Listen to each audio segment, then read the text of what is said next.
Let's do professional. Stop doing this by yourself. Try to anticipate COVID next time.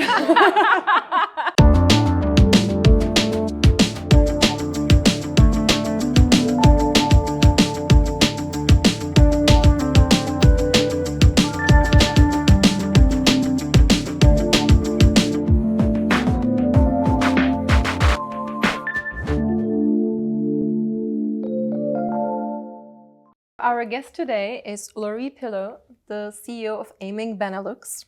Thank you so much for joining us today. Hi Katja, I'm super happy to be here also with you guys. Great. And so let's get started. I've got some questions about Ayming. I would love to know what is Ayming's mission and the impact on the world, and if you could give a little bit about Ayming. Yeah, we are a consulting company. And the aim of the company is really trying to help our clients on what we consider as important topics for companies nowadays, meaning essentially innovation and as people. And if you would think about the culture of Ayming, what would be some words that come to mind? I would say in terms of values, we are open-minded. We love diversity. I would say passion also, integrity, which is clearly important. And having fun as well. I think and you have having, a of very course, dynamic team. Fun. It's even not a word. It's a way of living. I think. Absolutely. So I would like to take you back to quite a while ago, even before the design of the new office, and kind of remember like. When did you realize you had to move or you had to change because you were in a different space? And then at some point, there was like a decision point, and I'm curious, like, if you know what it was. Actually, we had no choice. Okay. They destroyed the building. They wanted to destroy the building and to rebuild flats. So no office spaces anymore. We had to leave from Oudergem. We were in Brussels at this time. We found this space full of lights. True. A lot of windows all around. Yes. With no real idea of how we could organize the space actually. So. And then we met you guys. Indeed, so true. That can be one of my questions. Like, actually, what was your approach? Like, once you knew, okay, building is getting destroyed, we're gonna have to move out. It's kind of like a big project for many companies that have never done it before. So I wonder, like, what were your steps? What did you, do first, and how did you handle it from your side? Actually, I did it before. I did it in Oudergem by myself with my team, of course. And we had also nice spaces over there, but so 2008. And I thought, let's do professional. Stop doing this by yourself. You are good in consulting, maybe not as good as that in renovation and in architecture. So let's do it. With experts. Felt in love with you guys. Oh, thank you. Actually, it came. Decision was easy to make. Okay, all the good things I didn't know about. That's wonderful. It has been easy to make. Okay, so perhaps if we are thinking of other leaders who need to do this, how come it was easy, or like? What was the approach? What were you looking at? Like, how did you make sure you picked the right company to work with? What I liked in the approach is that it went fast. It was really driven by the fact that you guys were really interested about our culture. You asked for a lot of material. You took a look to our website and really started from that, trying to understand our need, our culture, who we are as individuals and as a company. The choice hasn't been made by us, but by each and everyone in the company. We built a kind of survey with several look and feels, already based on what you understood about our culture. The aim was then for me to decide between those two look and feels. Actually, I decided not to decide. I don't know if you remember that. Interesting. I remember we did something really cool. I think we had like this lighter version and the darker version, right? Indeed. We had this half of the company was really attracted by this kind of colors, you know, really light colors with just like your light wood, inspired by your Ayming brand. Inspired by both colors are inspired by our blue colors, indeed, but. Yeah, this really young and dynamic colors that we have here. And the other parts of our Ayming members, I think that they were more focusing on the externals, you know, clients, suppliers, even new colleagues that we could hire. So they were more thinking about more cozy spaces, darker spaces. And I liked both, and I decided not to decide. Do you remember still what were some big goals, like what were some objectives you wanted to achieve in a new space? We really wanted something open, without individual offices, where people can share and really work together. So this open space, but not the old version of the open space. The second requirement was also this kitchen, actually. We wanted a big kitchen where our colleagues could meet also more in an informal way, because here you can also have meeting, but we can have afterworks, we can lunch. It was really important for us to have enough meeting rooms and different type of meeting rooms, also more phone booths, more a silence room, more bigger room. And yes, the entry also, because when we...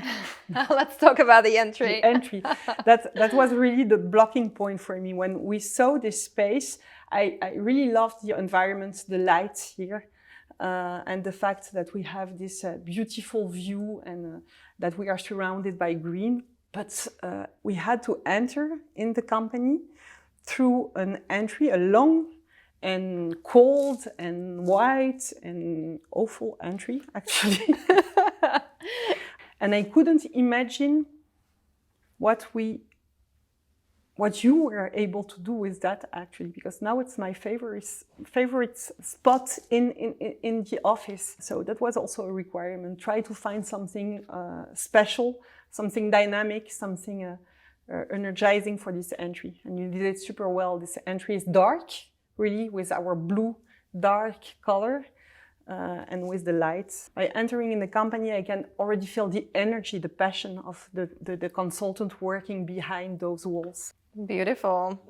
It's really nice to hear, like the connection of the culture and how it can be reflected in a space and how they can both work really well together. What should you keep in mind when designing a workspace? This is not going without cost, of course. It's a budget, but I think that we can really be smart, and it's not just a question of budget. I'm not sure that those spaces would be nicer or more us by spending more money on the project. You can be smart with small ideas. You just have to really think your spaces like where do I want to work?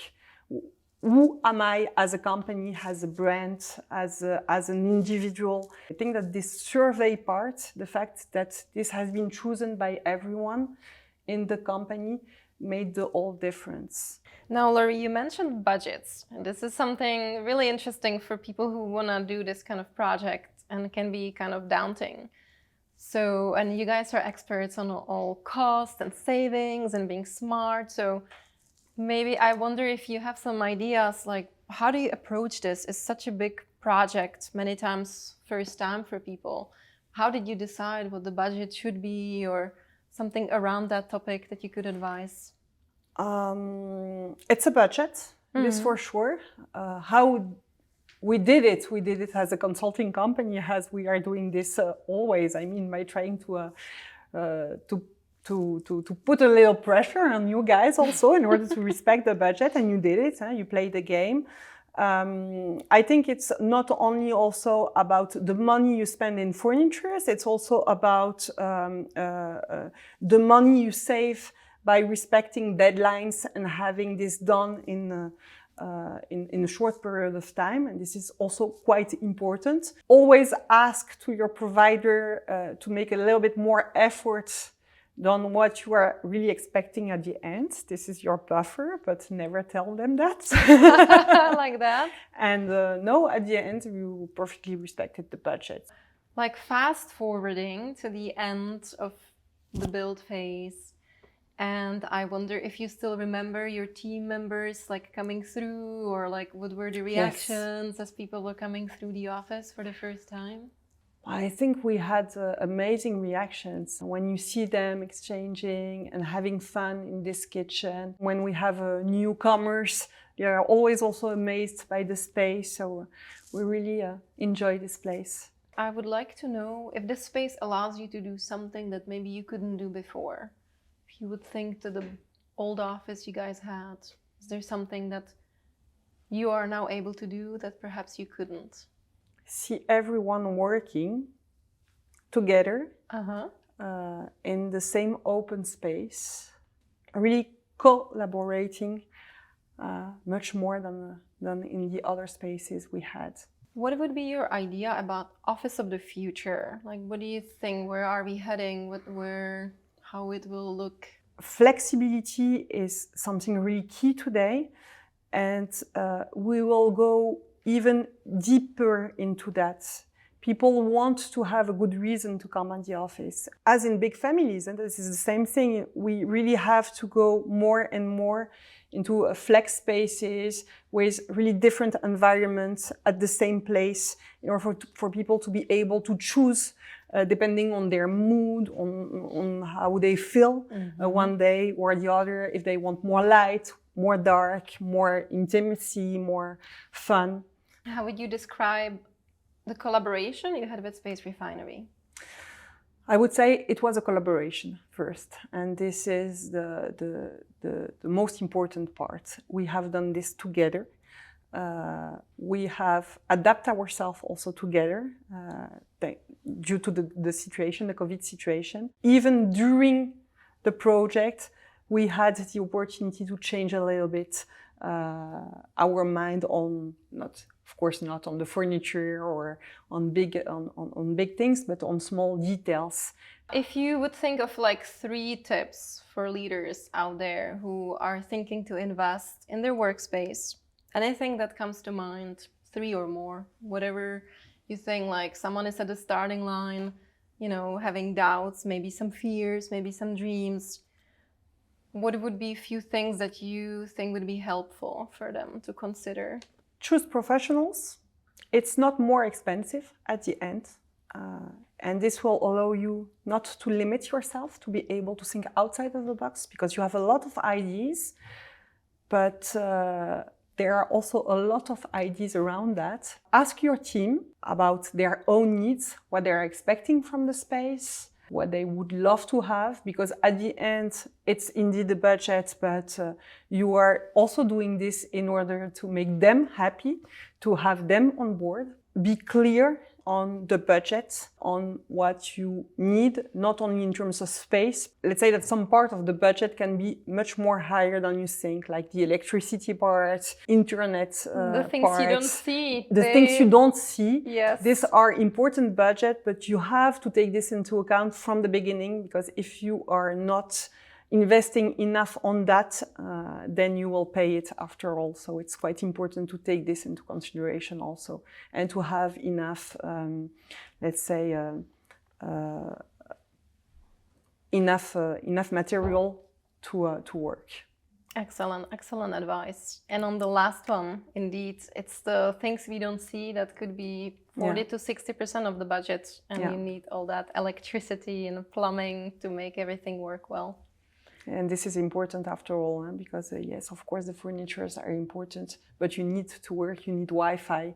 You need to have enough electricity and lights and all those things people don't think about, right? But indeed, all those things who can make your life easy or awful at the end.